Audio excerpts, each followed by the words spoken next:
In to another week of our psychoeducation group for couples. Really glad you've joined us here. I'm Tucker Presley. I've been with you for the last several weeks, and we'll be with you here for the next couple of weeks as we wrap this group up. Really glad that you've joined us. I ask you to share these videos with others or point them to these videos. I know there's a lot of people out there who are looking for help or are in need of help. Hopefully, these videos can be of help to those who are in relationships or looking for tips for relationships. So please share those or point people to these videos. You may notice I'm not in my typical place doing this today. I'm not at the counseling office today. I'm actually at home. My wife is 38 weeks pregnant today, and the doctors put her on bed rest actually just yesterday. And so trying to help her out here at home. So that's where I'm at here today. I'm still glad I'm able to do this here today. Today, I'd like to talk about couples counseling. Um, I have a grief group that I've been doing also on Tuesdays, and I did a session a couple weeks ago, maybe last week, on grief counseling, just to kind of let people know what to expect. And I kind of want to do the same thing here with couples counseling. And so I want to say very quickly, kind of the same things that I said with the grief counseling. One of the reasons why I want to do this is what I just said there, just to kind of let you be prepared if you do end up getting into counseling with your partner, just to let you know what to expect, just to kind of let you know what you're going to get into and what you're likely to see. Now, can't predict exactly what's going to happen in counseling, right? There's no way, because every couple is different, every counselor is different, so we can't predict exactly what's going to happen. So what we're doing here today is really just like generalities, like generally what you can expect are these things that we're going to be talking about today, especially if you see someone at Joanna Snow Ministries. Typically, we kind of follow the same formula, but even there, right, every counselor is different, every couple is different, so they could take different roads, different directions. But I guess what I'm going to kind of show you is just again the general approach that counselors will take with couples, and kind of how I do things. Of course, my twist is going to be on this because I see couples and I'm going to be kind of talking about some of the things that I do. So again, it's just kind of helping you see what couples counseling could be like and likely will be like, at least in some cases. Um, but also want to do this to remove the stigma around counseling. Thankfully, there has been a lot of growth made in the field of mental health and in the public's mind about mental health and counseling, and that's excellent. But there still is a stigma, I think, out there about counseling and mental health. And what I mean by that is I still think there are some who would say, well, if I get counseling, well, that means there's something wrong with me, or that means there's something wrong with us, or I'm going to be looked down upon if I go to counseling by other people who don't go to counseling, right? There may be this stigma around it still in people's minds. But let me tell you, there is absolutely nothing wrong with seeking help. Like that's what we do as counselors. We just help people. That's what we try to do. Help people work through what they want to work through. And there's nothing wrong with seeking help. I would argue, and I think most professionals, mental health professionals would argue this as well, that everybody could benefit from counseling, no matter where you're at in life, no matter how how much you have it all together, right? There's still growth to be had. There's still ways to improve in individual counseling and in couples counseling. In fact, if we're not growing, I think that's a problem, right? If we're not working on things in our lives, we ever get to a point where we're like, well, I'm good and I've got it all made, I'm good to go. Well, that's an issue. I think that's the point where we're in the most trouble, when we feel like we've made it and there's no room for growth for us. And so we're in I'm in a counseling program with Liberty University, and they encourage us to seek our own counseling as we're in this program. They say we can benefit from it. We can learn from it. Also see how another clinician acts in the counseling room. But we're suggested, encouraged to get our own counseling, because anyone can improve in counseling. Anyone can learn and grow in counseling. And if we're honest with ourselves, There's always room to grow. There's always places we can improve. And especially when it comes to a relationship, right? There's typically it's not always perfect all across the board in a relationship. So there's always something that could be worked on. And so seeking counseling is not a bad thing. It's a good thing. And it shows you're wanting to work and that you're wanting to make things right and get better. And so it's really a good thing. And so I wanted to remove the stigma around counseling today and also just show you what it's going to be like if you get into some counseling. So let's dive in. That's enough introductory stuff here. Let me just kind of give you here an overview of couples counseling here. Number one, couples counseling allows partners to work on their relationship through a variety of methods. I know that is a very broad statement, very general statement. But basically, couples counseling is just like individual counseling, except you've got a couple, you've got multiple people there. That's the second point, too. Generally, couples counseling takes place conjointly. So instead of one person, there's two people. You got partners together in the counseling room, and they're going to be working on their relationship. And why I say through a variety of methods is because there are a lot of things that counselors will do to help the relationship, and we'll look at some techniques and interventions that will be used or that are used many times here in a minute. But counselors will employ a bunch of different types of skills, techniques, interventions to help the couple work on their relationship. But that's really what it's all about is whatever a couple wants to work on, we're going to work on that. And a counselor will use a variety of methods to make that happen. Again, generally, couples counseling takes place conjointly with both partners in the session. I say generally because, and I'll say this in a minute too, in another slide, we typically do split the couple up at times and meet with each individual partner. We'll talk more about that here in a minute. But generally speaking, it's both in the session. Couples and counselor, this is the last point here, will identify main concerns, set goals for change, and work to reach these goals. So, the job of a counselor is to help the clients realize, okay, what's going on in the relationship? What do we need to work on? Then set the goals. Okay, what do we want to get to? Like, what are our goals for change? Right? Where do you want to be? Maybe a question could be asked, where do you want to be in, 5 months, 6 months, or a year, 2 years, whatever. Set those goals, and then we're going to work to reach those goals. So we've identified the concerns, we've what's going wrong, we've identified where we want to be, and then we're going to work to reach those goals.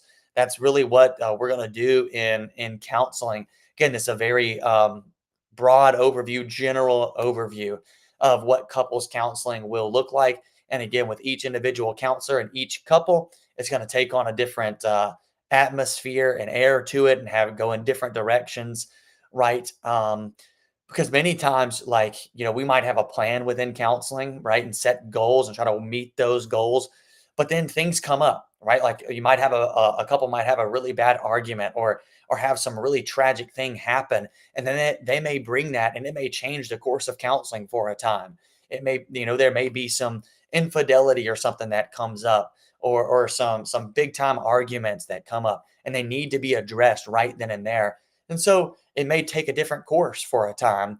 But again, the counselor is going to, work on those identified concerns with you and help you to reach the goals that you want to reach. So, again, that's just a general overview. Let's look at some more specifics here now.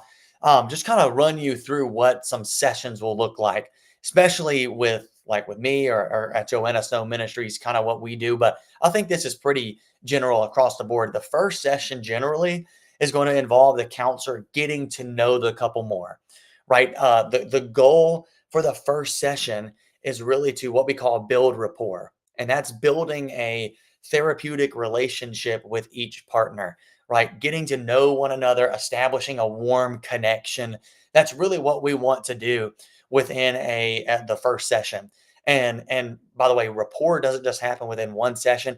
It really lasts throughout the counseling relationship. But what we're trying to do in that first session is really get to know each of you and start building that connection, start building that rapport with one another. Because really, without a strong connection, without that therapeutic rapport, it's going to be hard to work through it, right? If you're not really feeling that connection with your therapist or your counselor, right, it's not going to work well. And so it's really important to start building that early on.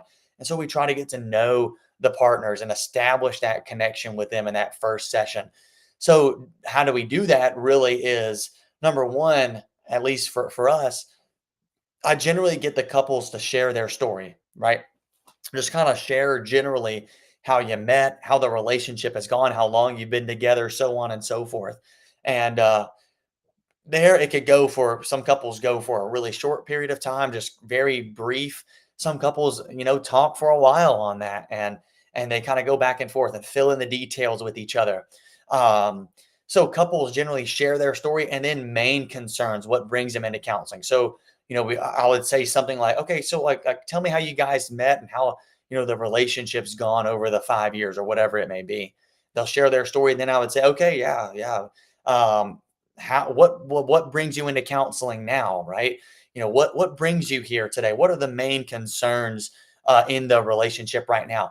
And again, couples will take it from there and share what it is. And we have things like, well, we want to build trust, right? Or we want to have better communication. We want to have better conflict management skills, things like that. And again, sometimes couples leave it very brief, and then sometimes couples they go, they'll give an example about an argument that's happened or kind of go all the way back to the beginning. And right, it takes on different roads with each couple, but generally we're just trying to get them to share their story and what brings them into counseling. And we're just trying to get a picture here too, getting to know the couple and also just getting a picture of what the relationship has been like. I should have included that here too.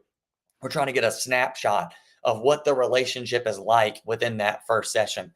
And then finally, it's couples are getting acquainted with the counseling process. So, counselors want to make it, pretty clear, like, here's what's going to happen going forward. Like, here's what we want to accomplish. Here's what we want to do going forward. And so, many of you have been in counseling before, but if you haven't, there's generally, again, a road that we want to take together, not just sit there and not accomplish anything. We want to work on these goals. And so counselors want to help those couples get acquainted to the counseling process, kind of like, okay, here's what's going to happen in this. And to be honest, sometimes it's difficult, and we want to let clients know that early on. Like it could be hard, it could be difficult to open up some deep feelings and talk about these things, but that's kind of what that's what we're here for, is to try to work on these deep things. And so we want to let clients know that too, that what's coming ahead and what to expect, so that we could be on the same page.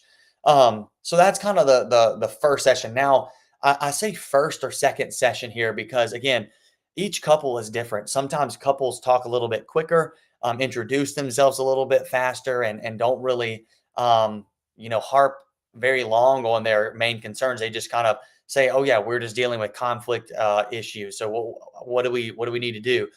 Some dive a little bit deeper. So I say first or second session because depending on the time, you may be able to work some of this stuff into the first session. Typically with me, this is like a second session thing, maybe even extending into the third session. But generally in the second session, sometimes in the first, we're going to identify unhealthy relationship patterns, right? And I mean this in two ways. Number one, identify the unhealthy relationship patterns within the relationship, like that they can identify, right? That the couple says, yes, that's an issue. But then also bringing in some resources to just show them, okay, this is what an unhealthy relationship looks like. These are the things we want to stay away from.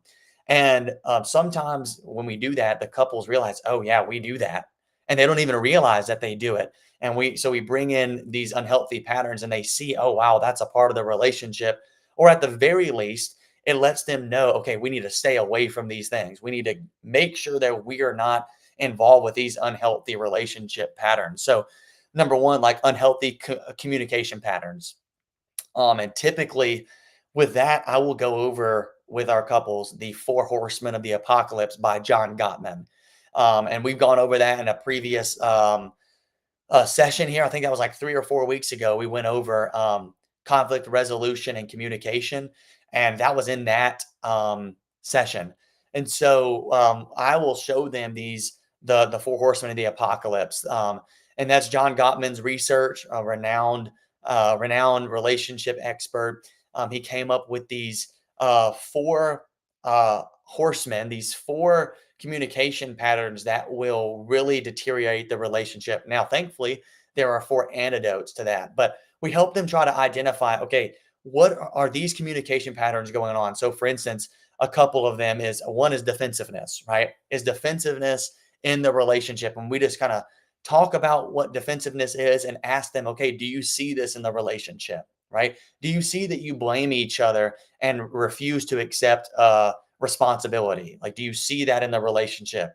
And they'll talk about, generally couples will give a kind of give an example of, yeah, here's an argument that happened, and here's how we responded, type of thing.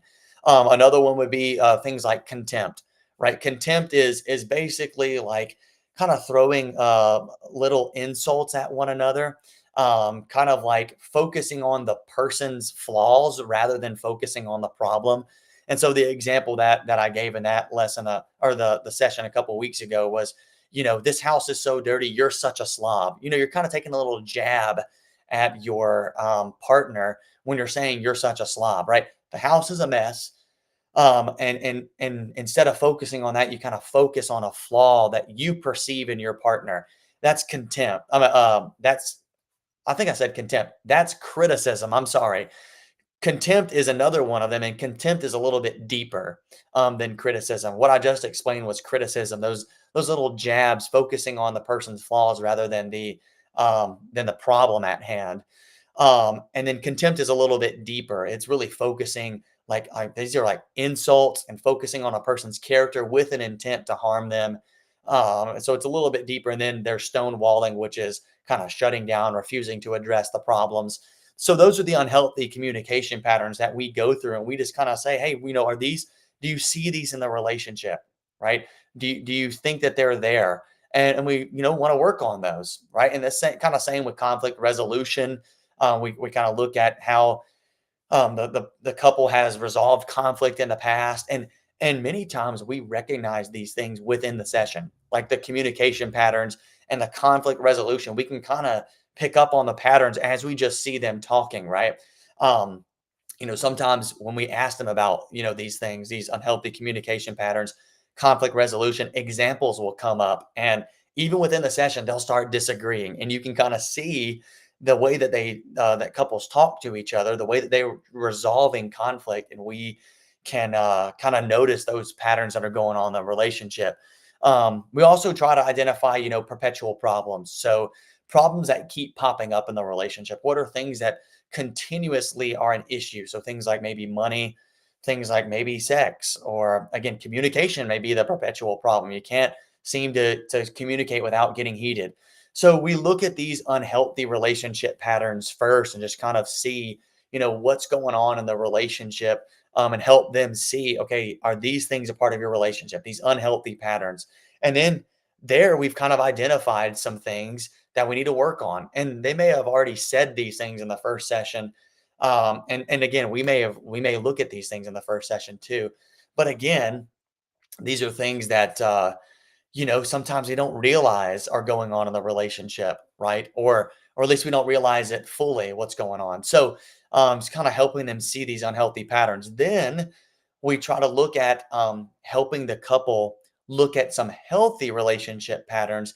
And typically, what we do and what I do with all of my couples is show the Sound Relationship House developed by John Gottman. Now, I'm not putting this up here because of copyright issues. Don't want to get caught in any of those type of things. But if you just type in the Sound Relationship House, you're going to get a ton of hits on Google or whatever search engine you use. And you're just going to see it's a house, and it has these different levels. And John Gottman has designed these different levels are different parts of a relationship. So the house is like a healthy relationship, what we want to work to. So there's things on there like trust and commitment. Those are the walls. There's things like building a friendship and sharing fondness and admiration. Things like conflict management and Um, building a culture within the relationship, shared meaning, and things like that. And really, that's what we want the couples to get to. So we've identified the unhealthy things. This is what an unhealthy relationship looks like. But then we look at what a healthy relationship looks like through the sound relationship house. Right. And we look at the different levels of the house and explain it to them. So there's a lot of teaching that goes on within this first or second session of, okay, here's the different levels of the house, here's what they represent. And we kind of go through those different levels, and we help them see, hey, where are you in terms of your friendship? Where are you in terms of your sharing fondness and admiration? Where are you in terms of responding to each other's bids for connection? Things like that, right? We go through that, and really the rest of counseling, what we want to work on is kind of going through that sound relationship house and building those parts of the house, each floor of the house. Again, I know I don't have it on here, but if you go search it up, it's like the first level is what he calls building love maps. And that is like basically, how well do you know your partner, and how is your friendship within the relationship? And so I typically give a lot of my couples an exercise to work on their friendship, to work on getting to know each other again. Because what tends to happen is, as the relationship goes on, we grow apart and we stop connecting as much. And so, um, we kind of stop getting to know each other and asking each other questions. And so I give them an exercise to build that friendship again. And then we go to the next level, and so on and so forth, in the house. And that's kind of what we want to work on. Now, again, many times in a relationship, or couples counseling, things come up like during the week that they want to talk about in session. And so it's not always, clear cut and dry, that like we're going to say, hey, this week we're working on building friendship, the next week we're going to work on this, and next week that and that and that.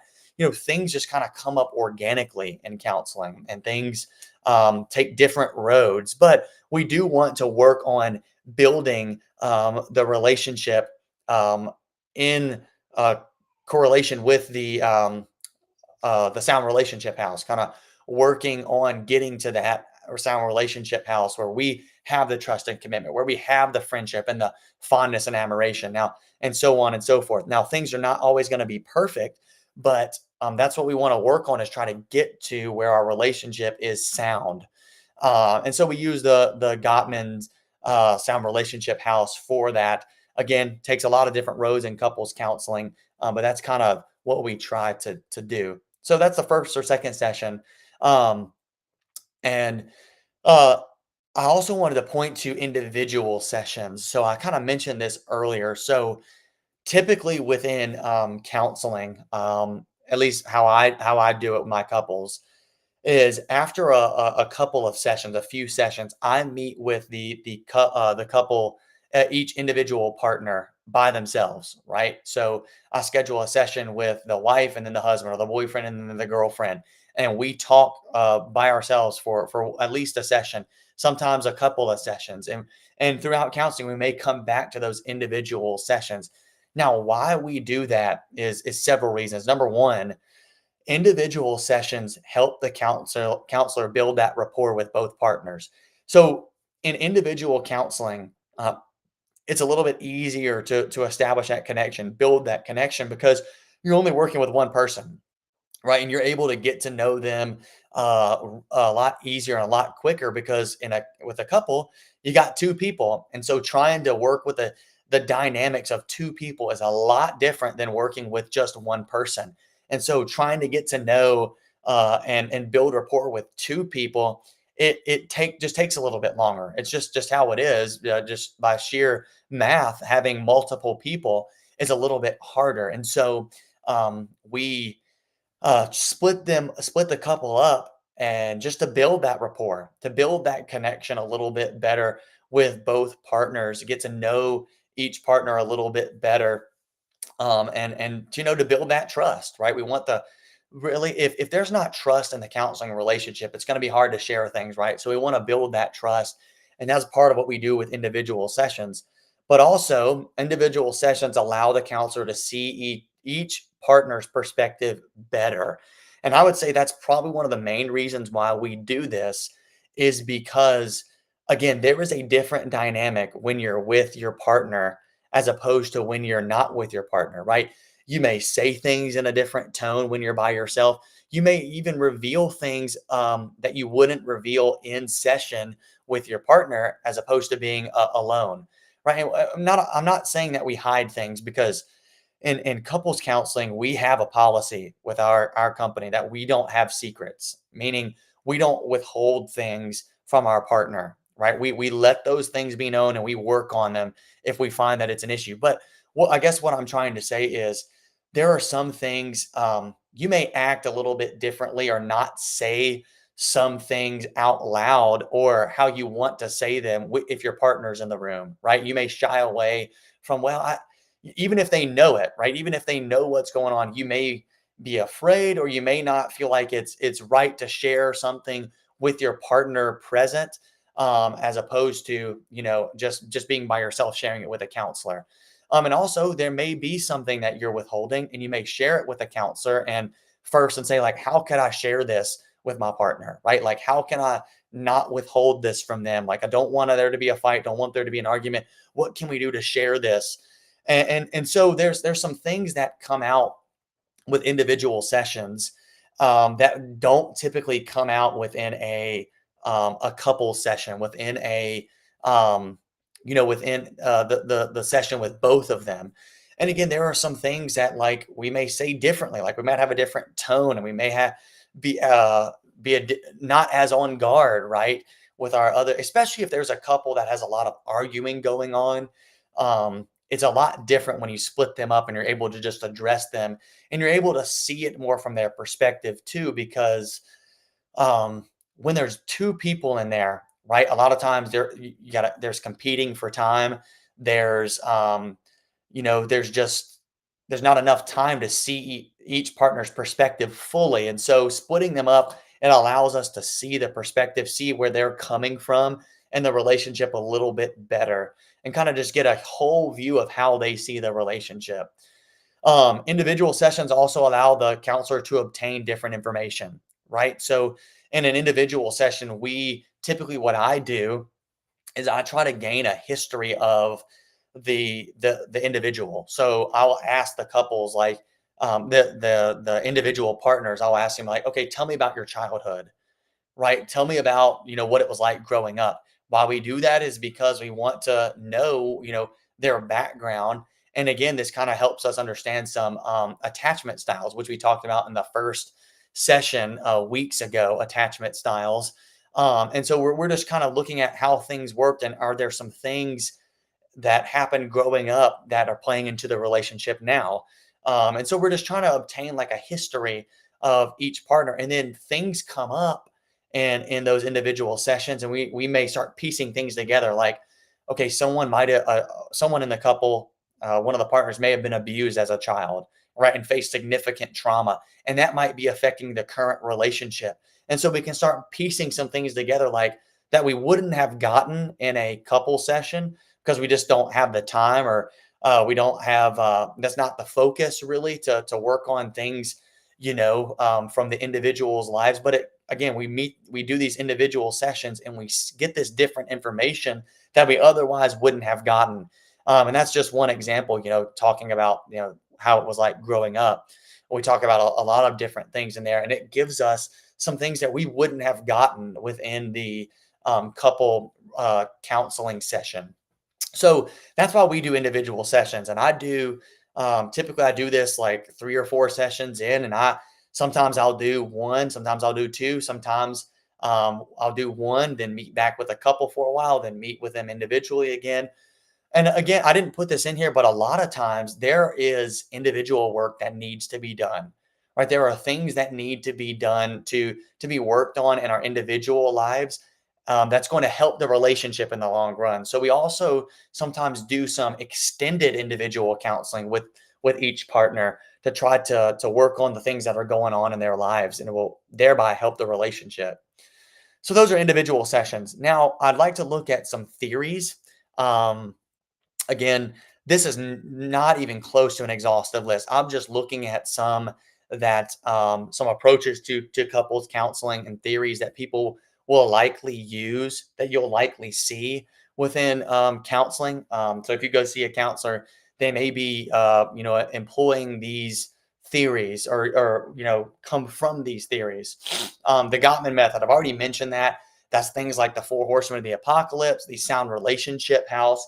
And that's really the Gottman method, is working through that sound relationship house and building those different floors of that house to where your relationship becomes sound. And it's very heavily researched, and to me it's a holistic method, a method that really encapsulates everything for a relationship.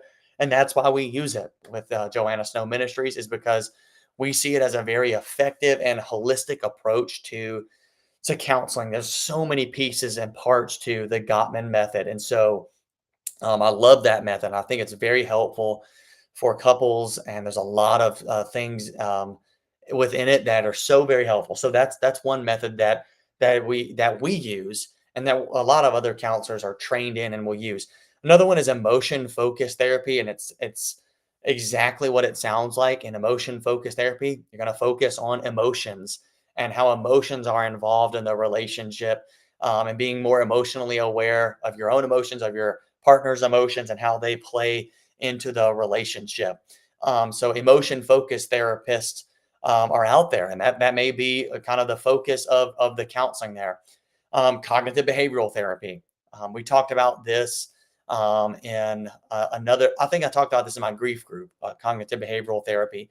Cognitive behavioral therapy is pretty self-explanatory as well. Cognitive is your thoughts. Behavior is just how you act, right? And so, what cognitive behavioral therapy basically says is that the way that I think affects the way that I'm acting. Thoughts, feelings, behaviors, they're all intertwined. And so, give you a very simple example of this. Cognitive behavioral therapy, would be something like, within a relationship, that our relationship stinks. It's never going to get where it needs to get. If you have that type of attitude, you're going to probably have low motivation. You're probably going to be acting negatively and feel down. And so what we'll work on is reframing that thought, right? That, okay, my relationship stinks. It's never going to grow. We're going to reframe that and into saying something like, the relationship's not where it needs to be right now, but there is hope for a better future. And we may say there's a hope for a better future because ABC, right? So it's kind of reframing that, changing your thoughts to more positive thoughts, changing and kind of looking at the evidence for your negative thoughts and challenging those negative thoughts within the relationship. And so some therapists may employ, may come from a cognitive behavioral background and employ those cognitive behavioral techniques. Another, this is not really a theory. This is just kind of I guess a focus would be sex therapy, right? So a lot of couples are dealing with problems related to sex and intimacy. In fact, that's one of the main things that a lot of couples come in for. And so, in sex therapy, that's going to be the focus, is working on sexual issues, and there can be a lot of different things, from intimacy in the bedroom to even things like some dysfunctions that are happening in each partner, right? And so sex therapists are going to work on those types of things that are going on within the intimacy in the relationship, and that'll be the focus. And a lot, some couples want to work exclusively on those things, and so that's another therapy that you could possibly see when you go into counseling. Now, this is not this is not an exhaustive list. There are a lot of other lists and a lot of other theories. I'm just showing you some what you may see, or you may be seeing this. Okay, that would be helpful for me, right? And let me say this too. There's some overlap, right? Like some uh, therapists may be cognitive, from the cognitive behavioral background, but they may also use some of Gottman's principles. They may use some emotion focused principles. They may employ some sex therapy, right?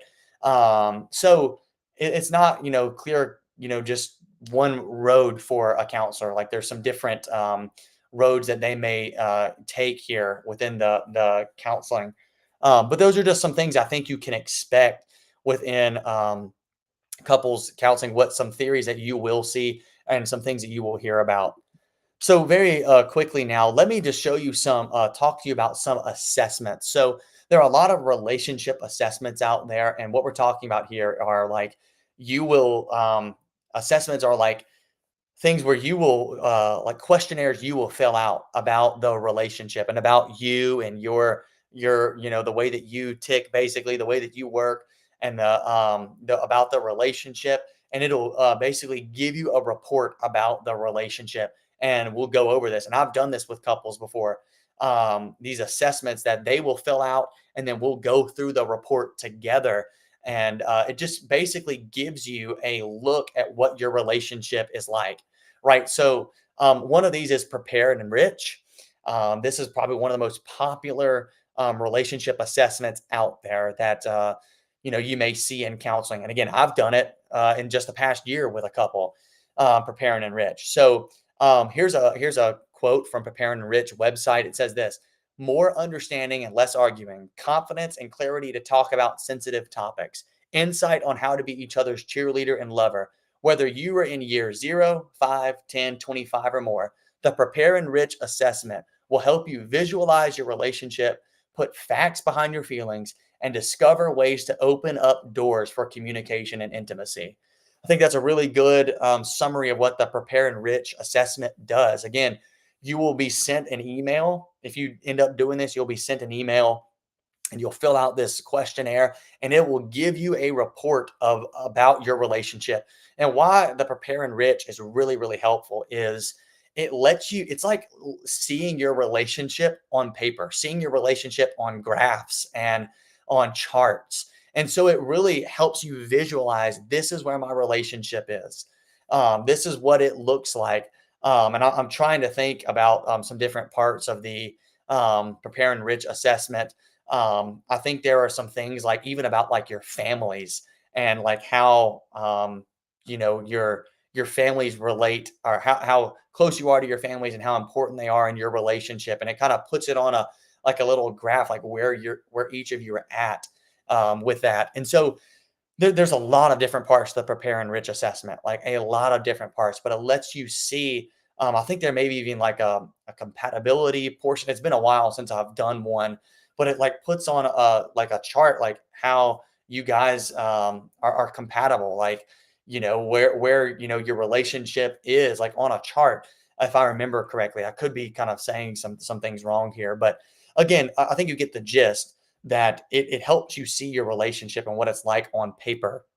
Um, and so we do this a lot of times. Couples who are seeking to get married will do this assessment, but it actually is helpful for any couple, right? Again, whether you're in year 0, 5, 10, 25, or more, right? It is really, really helpful, and can give you some really good insights into your relationship. So that's one assessment. Another one that I have been trained in through Liberty University is called SYMBIS. And SYMBIS stands for that second bullet there, saving your marriage before it starts. This is typically a premarital assessment. So, like if a couple comes in and they are wanting to get married, we'll do this SYMBIS assessment with them. Now, I would also say this, like, although this is technically intended for, premarital counseling, I think this could be helpful for any couple, right? I really do. I think this is really, really helpful in any for any relationship, just kind of like the Prepare and Rich is. I think this could be really, really helpful for any relationship. So, and in fact, I really like Symbis. Symbis is really, really informative, and it's a lot like Prepare and Rich, but there are some different, I guess, different categories, and it looks different, and they break it down a little bit differently. But here's a quote from Symbis.com. You can build your marriage on more than a hope and a prayer. The Symbis and Symbis Plus assessments give you a personalized roadmap to making your marriage everything it was meant to be. So again, a personalized roadmap to what your relationship needs to be, what it's meant to be. And so it breaks the relationship down for you. And again, you'll see like charts and graphs, or um, just kind of like a breakdown of different categories. So there's a lot of things on that. And one thing I'm trying to think about an example on the Symbis too is I think they do for example, one thing like about money, like what are your beliefs about money? And you can see how each person has answered the question, right? That maybe this one's more frugal, this one's a little bit more willing to be in debt or whatever it may be, right? Um, so there's a lot of things that you see, and I really like the Symbis how it's printed out. It's very like eye catching, if you will, and really helpful for couples. So saving your marriage before it starts, I think that's a really helpful one as well. But again, these are just assessments to kind of help you come to understand each other better and come to help you understand where your relationship needs to go, where you're headed right now. So, really good assessments there, and that's not even close to being an exhaustive list. Those are just some popular ones that millions of people have used. The Prepare, Enrich, and Symbis assessment. So, those are a couple things that we have used and that we can help you with, help give you the assessment and help you identify some things in your relationship. Last slide here, and then we'll be done. Let me remove these captions so you can see the whole slide here. Here's some interventions and techniques. Earlier, I said that in couples counseling, the counselors are going to employ a lot of different interventions and techniques, a lot of different methods to help the couple work. So one of the things that we do a lot is the Love Languages by Gary Chapman. Right? There's a book called The Five Love Languages. That's by Gary Chapman. In essence, Gary Chapman says that each of us speaks a love language. We feel most loved in a certain way, and we feel like showing our love in a certain way. And so it's things like quality time, it's things like physical touch, gifts, and so on and so forth. Um, and so we typically get our couples, I think I do this with every couple I have. I typically get them to fill out the love language quiz. It's online, it's free, it takes like 10 minutes maybe to fill it out. And it gives you your love language. And then you can share that with your partner. And then you're already on the road to getting to know one another better. You're already on the road to working on things because what the love languages does by Gary Chapman, it lets you know a little bit more about your partner and how your partner feels most loved.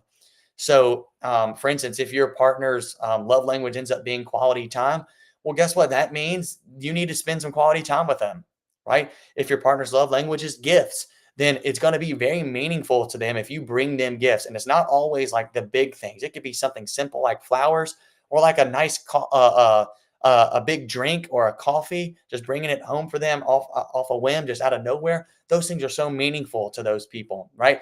So what ends up happening is in a relationship, we're not, tailoring our love to each other's love language, right? We're not, if somebody's relationship is quality time, but we're never spending quality time with them, right? They're not going to feel as loved, right? We may be giving them gifts, but if we're missing out on that quality time with them, they're not going to feel as loved. So it's starting to notice, how does my partner feel loved? And it's starting to do that, to start spending quality time with them or giving them gifts or touching them more, so on and so forth, right? So we typically do get them to do the love languages. Attachment styles. We go over this with just about every couple, right? And this, I guess, isn't necessarily an intervention or technique. This is just kind of some psychoeducation here. Just we try to teach our couples about attachment styles. That was the first lesson that the first session that we did in this psychoeducation group was attachment styles. And a lot of times partners don't realize that there are different attachment styles, meaning that there are different ways that people interact within a romantic relationship. And a lot of it is based on our experiences in childhood, how we attach to our parents. If there was a lack of an attachment bond there, then it's likely to play into a romantic relationship later. It's not just built on what happened in childhood, but that is what plays the major role in our attachment style is what happened with our attachment with our caregivers early on in our lives. And so we talked about there's anxious attachment, there's avoidant attachment, there's disorganized attachment, and so on and so forth. And you can go back and watch those. I won't go over all that. We're also going to do a summary group here in a couple of weeks, just kind of sum up everything we've talked about. We'll probably mention some of that there. But we like to show couples the attachment styles. And for many, it's kind of eye opening like, oh, wow, I have an anxious attachment, or I have an avoidant attachment style, or I kind of bounce back and forth between these. What we want to work to is a secure attachment, getting to the place where we are very secure in the relationship, where we are very dependent upon our partner, but also very independent. We can be without our partner and make it without the partner. Not saying that we want to be apart from them, but it's just saying that we have some independence, right? And we're not always down each other's throats 24/7. We have some independence as well, and so we want to work to getting to a secure attachment. Thirdly, couples questions, right? This can come through a variety of ways, but this would be like an intervention or a technique, that we do, or just some type of fun exercise. Like there's this website called therapistaid.com that we use, and they have interactive tools that we use. And one of them is couples questions, but we also have cards for couples where simply what happens is you either draw a card, or we do it on the computer where it just shows a question, right? So the couples question on Therapist Aid would say things like, how this is directed at Johnny, we'll say, Johnny, what was it like for you when you first met Susie, right? Um, and they'll answer that question, or it'll be something like, what's one way that Johnny has shown his love recently to you? Things like that. Like, it's just answering questions. Sometimes it's silly questions like, what's your favorite food? What's your favorite movie? Or, so on and so forth. And it's just getting to answer those questions. And I like to do these, especially when there's high conflict within the session, high conflict within the relationship. Ask these couples questions, and it kind of gets it going in a more positive direction, because you start talking about different questions, and get your mind off of the things that are bothering you, the things that are bothering the relationship. So I do couples questions quite often, and it's typically fun and typically helpful for the couple. And I typically do it at the end of the session. Sometimes I do it at the beginning, but I like to do it at the end of the session, just to kind of well, no, I actually kind of do it on a mix, but it just either kicks off the session in a positive light, or it ends a session in a positive light. And so I really like those couples questions. Worksheets. Um, I give a lot of worksheets out. And sometimes we do them in session. Like those attachment styles, like we have worksheets that show the attachment styles on it. We'll just give them to a couple, and we'll go over it together. Right. Sometimes the worksheets have exercises that they want the couple to work through. And so there's a lot of worksheets out there that we will go through, that we will work on with the couple. And typically those are really helpful. And there's a lot of different worksheets out there. And then homework, and this kind of goes along with worksheets. But a lot of times we will give our couples homework. And what we mean by homework, I know that has a negative connotation most of the time, but with homework, what we want the couple to do is not just to do things in session. We want them to work on things even outside the session. And so what we'll do is we may give them a worksheet and say, hey, go over this worksheet either together or separately, and we'll talk about it when you come back, right? So for instance, I've recently given out this relationship check-in, and it's this worksheet that just kind of goes through each partner's thoughts about the relationship. Like, where do they think the relationship is at right now? What's a priority for them? What do they think is going well? What's not going well? And I tell them to do that separately, and they'll bring it back, and we'll talk about it next session. And so we want them to do things in between sometimes. And sometimes it's simple as, hey, I'd like for you to do the love languages quiz between now and the next session. And then we'll talk about that when you come in. So it could be simple things like that sometimes. But it's getting them to work on some things in between the sessions as well. So those are some interventions and techniques, some things that you may see within couples counseling. Not an exhaustive list. We can't cover everything. We'd be here all day. So I hope that you've learned something. I hope that this has been helpful, at least in some way, shape, form, or fashion for you. Kind of just to give you a view of what counseling will look like when you get into couples counseling. Again, it's going to take on a lot of different things, different ways. No two counselors are the same. No couples are the same. So it's going to be different across the board. But these are some general things that you may see when you come into counseling. And I hope you found it helpful. And I hope that you'll consider counseling, right? If you're having some issues, even if you don't think things are all that bad, you could still benefit from counseling. And so I hope that we kind of remove that stigma as well. But hey, really appreciate you being here, tuning in for this. Really appreciate it. We'll be back next Friday at noon again for another session of this psychoeducation group on relationships for couples.